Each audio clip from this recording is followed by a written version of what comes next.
ವಿಕೃತ ಮನಸ್ಸಿನ ಹೇಳಿಕೆಯನ್ನು ಕೊಟ್ಟಿದ್ದಾರೆ. KRSಗೆ ಫೌಂಡೇಶನ್ ಹಾಕಿದ್ದು ಟಿಪ್ಪು ಅಂತ ಹೇಳ್ತಾರೆ. ನಾಚಿಕೆ ಆಗಬೇಕು ಇವರಿಗೆ. ಟಿಪ್ಪು ಒಬ್ಬ ಮತಾಂಧ, ಹಿಂದೂಗಳ ಭಾವನೆಗಳಿಗೆ ಧಕ್ಕೆ ತರ್ತಕ್ಕಂಥ ಕೆಲಸವನ್ನು ಮಾಡಿದ್ದಾರೆ. ಹಿಂದೂಗಳನ್ನ ಮತಾಂತರ ಮಾಡ್ತಕ್ಕಂಥ ಕೆಲಸವನ್ನು ಮಾಡಿದ್ದಾರೆ. ಆದಿವಪ್ಪನವರೇ, ನಿಮಗೆ ಇತಿಹಾಸ ಗೊತ್ತಿದೆಯಾ? ಮೈಸೂರು ಮಹಾರಾಜರ ಇತಿಹಾಸ ಗೊತ್ತಿದೆ ಮಾದೇವಪ್ಪನವರೇ? ನಿಮಗೆ ಮಹಾರಾಜರ ಇತಿಹಾಸ ಗೊತ್ತಿದ್ದ? ಯಾವ ಸಿದ್ದರಾಮಯ್ಯರು DK ಶಿವಕುಮಾರ್ ಮಧ್ಯೆ ಕುರ್ಚಿ ಕದನ ಆಗ್ತದೆ.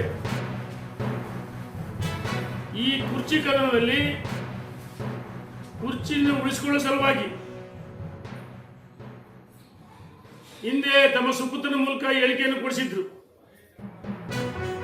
ನಿನ್ನೆ ದಿವಸ ಮಾದೇವಪ್ಪ ಅವರ ಹಿಂಬಾಲಕರ ಮುಖಾಂತರ ಈ ರೀತಿ ಕೀಳು ಮಟ್ಟದ ಹೇಳಿಕೆಗಳನ್ನು ಕೊಡಿಸ್ತಾ ಇದ್ದಾರೆ.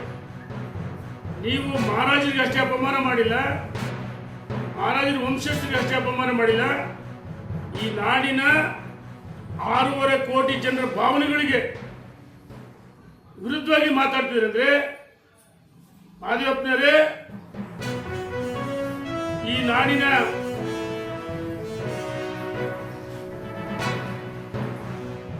ಪ್ರಜ್ಞಾವಂತ ನಾಗರಿಕರ ಕ್ಷಮೆಯನ್ನು ಕೇಳಬೇಕು. KRS ಕಟ್ಟಿದ್ದು ಸಂಪೂರ್ಣ ಇತಿಹಾಸದ ದಾಖಲೆ ಇದೆ. ಮಹಾರಾಜರ ಕುಟುಂಬ, ನಾಲ್ವಡಿ ಕೃಷ್ಣರಾಜ ಒಡೆಯರ್ ಎಲ್ಲ ಒಂದ್ ಕಡೆ ಅಲ್ಪಸಂಖ್ಯಾತರು ಓಲೈಸಲು ಹಿಂದೆ ಟಿಪ್ಪು ಜಯಂತಿ ಮಾಡಿದ್ರಿ. ಹಿಂದೂಗಳ ಕಗ್ಗೊಲೆ ಆಯಿತು. ಅಂದ್ರೆ ಇವತ್ತೇನು ಕುರ್ಚಿ ಕಾಳಗೆ ನಡೀತಾ ಇದೆ, ಅಭಿವೃದ್ಧಿ ಆಗಿಲ್ಲ ರಾಜ್ಯದಲ್ಲಿ, ಜನ ಶಾಪ ಆಗ್ತಿದ್ದಾರೆ, ಗುಂಡಿ ಮುಚ್ಚಕ್ಕಾಗಿಲ್ಲ, ವಿಷಯಾಂತರ ಮಾಡಲು ಮತ್ತು ಅಲ್ಪಸಂಖ್ಯಾತರು ಓಲೈಸಲು ಇಂಥ ಕೀಳು ಮಟ್ಟದ ಹೇಳಿಕೆಗಳನ್ನು ಕೊಡ್ತಾ ಇದ್ದೀವಿ. ಮಾದೇವಪ್ಪನವರೇ, ಸಮಾಜ ಕಲ್ಯಾಣ ಇಲಾಖೆ ಸಚಿವರು ಮರ್ತು ಬಿಟ್ಟಿದ್ದೀರ ಸಂವಿಧಾನವನ್ನು ತಿರ್ತಕ್ಕಂಥ ಕೆಲಸವನ್ನು ಮಾಡ್ತೀವಿ. ನೀವು ಅತಿ ಹೆಚ್ಚು ದೇಶದ ಸಂವಿಧಾನಕ್ಕೆ ತಿದ್ದುಪಡಿ ಮಾಡಿದ್ದು ನೀವು. ಕೋರ್ಟ್ ಬಗ್ಗೆನೂ ನಿಮಗೆ ಗೌರವ ಇಲ್ಲ. ಹಾಗಾಗಿ ನಾನು ಒತ್ತಾಯ ಮಾಡ್ತೀನಿ ಸರ್ಕಾರಕ್ಕೆ, ಶ್ವೇತಪತ್ರ ಬಿಡುಗಡೆ ಮಾಡಿ, ಏನು ಅಭಿವೃದ್ಧಿ ಮಾಡಿದಿರಿ ಅಥವಾ ಏನು ದಾಖಲೆ ಇದೆ. ರಾಹುಲ್ ಗಾಂಧಿಗೆ ಮಾತನಾಡುವ ಭ್ರಷ್ಟ ಇಲಾಖೆಗೆ, ರೈತರನ್ನ ವಾದ್ಯ ಶಬ್ದದಿಂದ ಬಂದಿರುವ ಜೆಡಿ ಇಲಾಖೆಗೆ, ರೈತರ ಚಿತ್ರದುರ್ಗ ಜೆಡಿಗೆ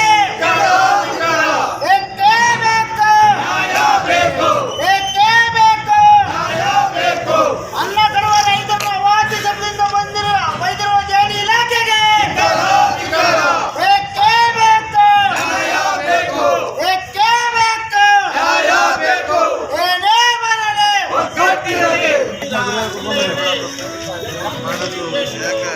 ಸರಿ ಅಲ್ಲ. ಮೊನ್ನೆ ನಿನ್ನೆ ಇಡೀ ಜಿಲ್ಲೆಯಲ್ಲಿ ಕಳಪೆ ಬೀಜ, ಕಳಪೆ ಔಷಧಿಗಳನ್ನು ಕೊಟ್ಟರು ಕೂಡ ನಾವೆಲ್ಲರೂ ಕೂಡ ಜಿಲ್ಲಾಧಿಕಾರಿ ಕಚೇರಿ ಮುಂದೆ ಎಲ್ಲ ಸಂಘಟನೆಗಳು ಸೇರಿ ನಾವು ಹಿಂಗೆ ಈ ಜಿಲ್ಲೆಯ ರೈತರಿಗೆ ಅಲುಗಾಡಿಸಿದಂಗೆ ಅವರಿಗೆ ಫೋನ್ ಮಾಡಿ ಯಾವುದೇ ರೀತಿ ಬರಬಾರದು ಹೇಳಿ ಸೂಚನೆ ಕೊಟ್ಟರು ಕೂಡ ಇವರು ಜಂಟಿ ಕೃಷಿ ನಿರ್ದೇಶಕರು ರೈತರನ್ನು ನಿರ್ಲಕ್ಷಿಸಿ ಇವತ್ತು ಇಡೀ ಜಿಲ್ಲಾದ್ಯಂತ ಕಳಪೆ ಬೀಜ ಗೊಬ್ಬರ ಮತ್ತೆ ಆ ಕಡ್ಲೆಕಾಯಲ್ಲಿ ಎಲ್ಲ ಹೇಳಿದ್ರು ಕೂಡ ಯಾವುದೇ ಕ್ರಮ ವಹಿಸ್ತಾ ಇಲ್ಲ ಜಂಟಿ ಕೃಷಿ ನಿರ್ದೇಶಕರು. ಇವರು ಎಲ್ಲಾನು ಕೂಡ ಅಂಗಡಿಗಳಲ್ಲಿ ಶಾಮೀಲಾಗಿದ್ದಾರೆ, ಈ ಕೂಡ ಶಾಮೀಲಾಗಿದ್ದಾರೆ.